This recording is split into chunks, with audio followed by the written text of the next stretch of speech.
Ahoj, ahoj! Přicházím s dalším videem. Tentokrát se podíváme přímo do centra Chicaga a pokusím se vám říct nějaké zajímavosti o tomto třetím největším městě v Americe. Chicago se nachází ve státě Illinois a svůj název dostal od Indiánů, kteří mu říkali Chicagua, což znamená v překladu smradlavé cibule. Asi kvůli tomu, že tady cítili takový zvláštní zápach.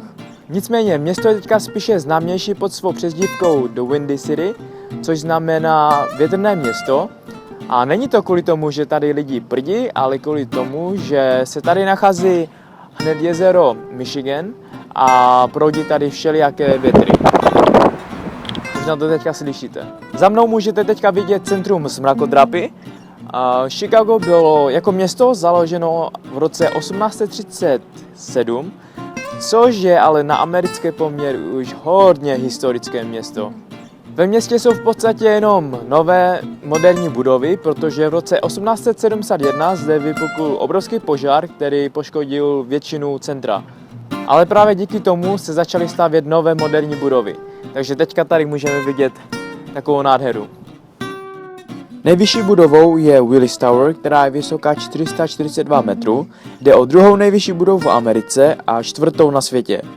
Hned po Willis Tower zde vyčnívá Trump Tower, která již podle svého názvu patří známému americkému komikovi Donaldu Trumpovi. A třetí nejvyšší budovou je Avon Centrum. Vypadá, že je vyšší, ale jenom kvůli tomu, že je v popředí. Dobře, a teďka se pojďme podívat do ulic.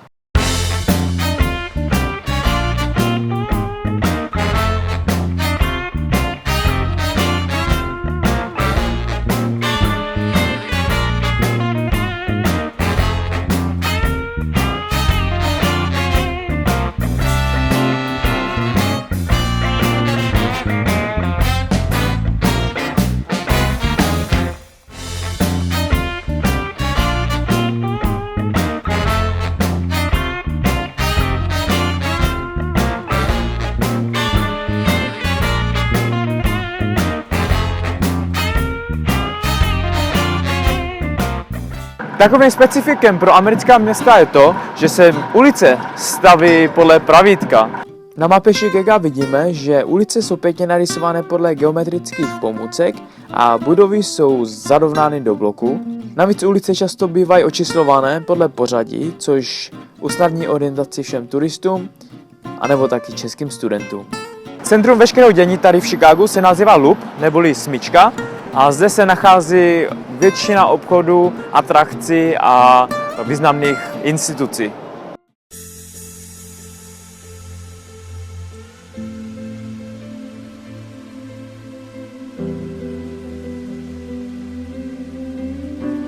Zde vidíme Willis Tower, nejvyšší stavbu v Chicagu, 442 metrů. Na vrcholu jde vidět do 4 sousedních států. Dneska se ale na vrchol nedostaneme, tak snad jindy. Tohle je jedna z budov, která patří Donaldu Trumpovi, který teďka kandiduje na amerického prezidenta. Pokud nevíte, o koho jde, je to v podstatě taková americká verze Andreje Babiše. Trump Tower je jenom o 20 metrů nižší než Willis Tower, ale je mnohem hezčí a monstroznější. Slouží vlastně jako hotel. V Chicagu je mnohem více mrakodrapů, ale nemají cenu všechny vyjmenovávat.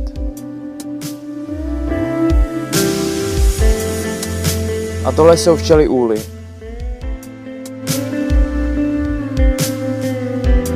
Balkony této budovy byly navrženy, aby připomínaly mořské vlny.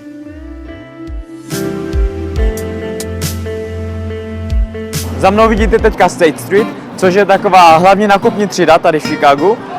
Ale já si musím přiznat, že tady moc nechodím, protože já na ty nákupy moc nejsem, no. Já si raději oblečení šiju doma.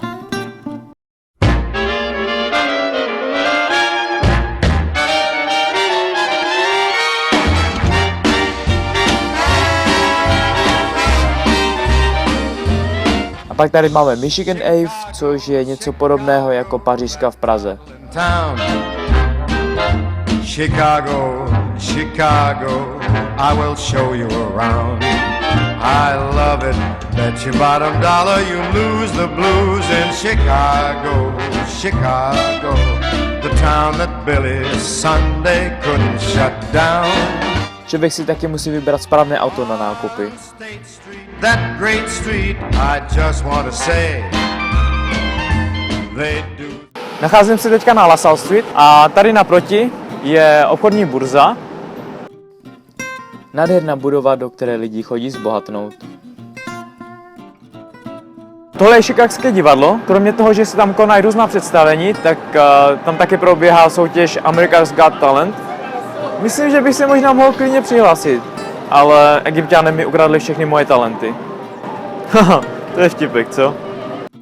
They don't do on Broadway. They have the time of their life. I saw a man. V Chicagu je kupa zajímavých muzeí, které mají v určité dny v měsíci vstup zdarma. Takže člověk si to musí dobře naplánovat, jinak se docela přeplatí. A vstup stojí většinou kolem $20 a výš. Zde vidíte muzeum umění, ale moc se mi tam teda nelíbilo, protože asi to bude tím, že já prostě nic neumím a moje umění stojí za prd. Nacházím se teďka v Millennium Parku, kde je snad nejznámější atrakce tady v Chicagu, a to je fazole. Můžete se mě klidně zeptat, k čemu ta fazole slouží, já sám nevím. A podle mě to dobré k tomu, že můžete dělat selfiečka a potom je dávat na Facebook. A podle mě Američani nemají vůbec žádný ostych, protože nechat postavit takovou budovu, to je teda hanba, co?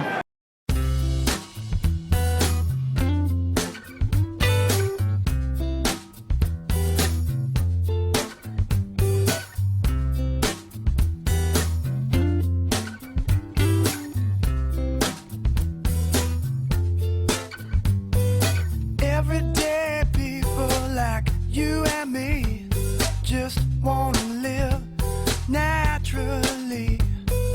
Time taught you.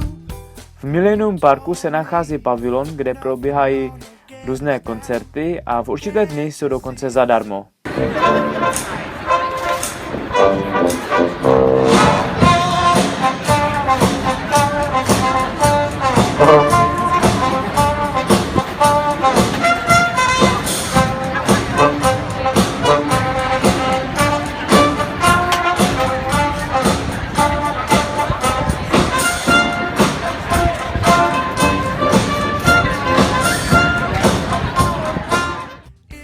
Vedle naší školy, kterou vám ukážu v dalším díle, se nachází knihovna Harold Washington, která byla po svém založení v roce 1991 zapsána v Guinnessově knize rekordů jako největší veřejná knihovna na světě. Už na první pohled jde poznat, že Amerika je policejní stát, protože policisté jsou snad na každém rohu. Jak na suchu, tak ve vodě. Chicago je taky známé kvůli tomu, že zde žil a působil legendární gangster Al Capone. A tohleto, Exchequer, byla jeho oblíbená restaurace, respektive hospůdka, kam chodíval se svými přáteli.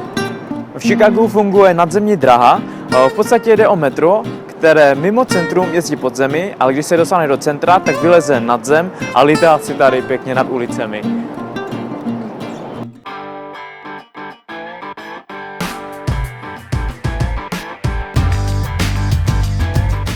Zastávky jsou taky samozřejmě postavené nad zemi a díky nadzemní dráze si člověk může vychutnat pohled na město v podstatě z druhého patra.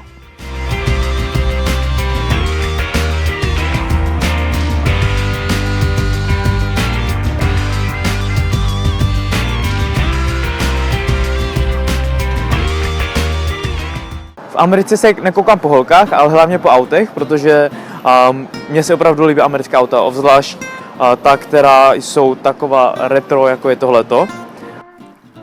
Podle mě jde o Cadillac Eldorado, dlouhý je skoro 6 metrů a vyroben někdy v 60. letech. Skrz město protéká řeka Chicago River.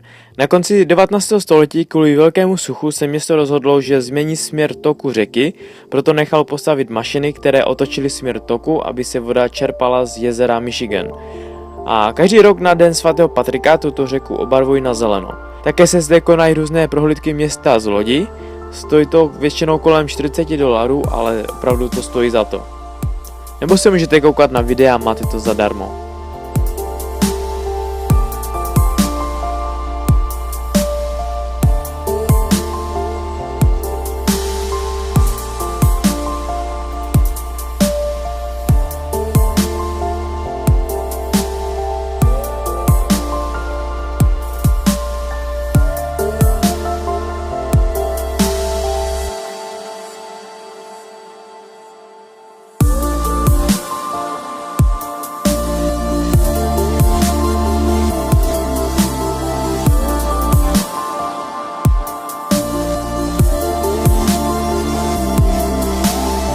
a takhle se dá levně bydlet v Chicagu.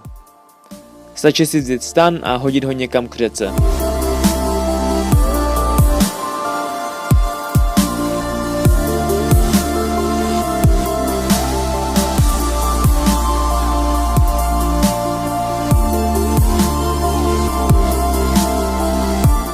V této budově se nachází výstaviště a tato stavba je tak velká, že má vlastní poštovní směrovací číslo.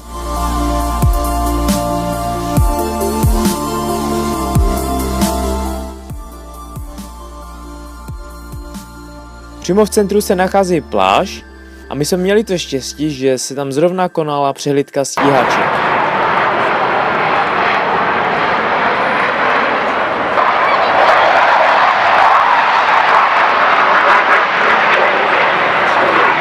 Tak a trošku akrobacie.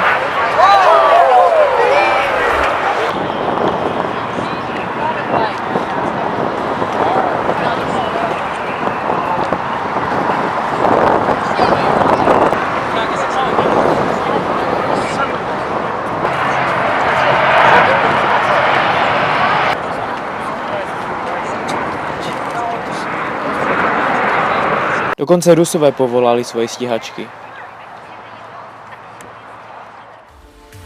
Chicago je také oblíbeným a důležitým přístavem a proto zde najdeme velké množství plachetnic, malých jachet, velkých jachet. Třeba by mi taková jachta s vrtulníkem na střeše vůbec nevadila.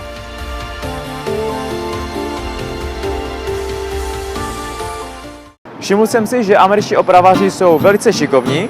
Zkusit hádat, jak by se dal opravit rozbitý vodní hydrant. Co takhle ho přilepit izolačkou, co? Co se týče kriminality, tak v centru je to poměrně bezpečné, jenom večer v určitých čtvrtích nebo v takových tmavých ulicích to může být horší, ale máme na to dobré rady. Říkají, že když se začne střílet, tak si máme lehnout nad zem, počkat až to přestane a potom pokračovat dále. Tak to je všechno z tohoto dílu. Doufám, že se vám líbil. A je to teprve první část, budou další části, protože mnoho atrakcí jsem ještě neviděl. Chtěl bych se podívat na tu nejvyšší budovu tady a potom udělám pokračování tohoto dílu. Příští týden bude naopak díl o škole, ukážu vám, jak vypadá naše škola a do té doby se mějte hezky. Ahoj! Podle mě je to dobré na dělání selfieček a můžete je potom... Ten borec mi to normálně vlezl. Podle mě je to určitě dobré k... Právě díky tomu teďka tady může stát taková nádhera. Je tady nějaké děcko křičí.